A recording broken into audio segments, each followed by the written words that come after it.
Hello hello. Ram Ram म्हणलं पाहुणे. राम राम राम राम. काय चाललं? बस चालू आहे बा, मस्त आहे तुमच्या आशीर्वादाने. मी काय म्हणतो, हा. अहो 2 महिने झाले लग्नाले, पोरगी घरात बराबर वागत नाही राजा, काम धंदा करत नाही, काय नाही. मला वाटलं आज न उद्या सुधरेल, तिला तिच्या संसाराचं महत्व कळल. आता मी तुम्हाला पहिले सांगितलं होतं बा.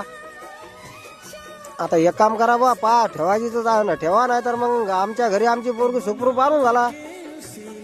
काय पाहुणे बोलता तुम्ही? अहो संसार म्हणजे तुम्ही का खेळ समजला का हो? तुम्ही म्हणजे तुमच्या अशा नालायक मायबापामुळं किती पोरीचे संसार उद्ध्वस्त झाले, तरी बी तुम्ही राजा कोणा तोंडाने म्हणता ती मुलगी आणून घाला.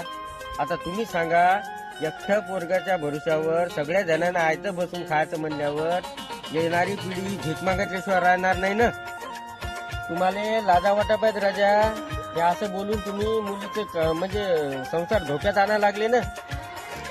हो राव, बरोबर आहे तुमच्यावालं. आता मी चुकलं. आता इथं आता मी सर्व माझ्या या पाहुण्या रावणांना सर्वांना सांगतो की माझ्याकडून जी गलती झाली ती तुमच्याकडून होऊ देऊ नका आणि तुमच्या मुलीकडे जरासं लक्ष द्या. ही मी नवीन वर्षाची तुम्हाला सर्वांना विनंती करतो ना.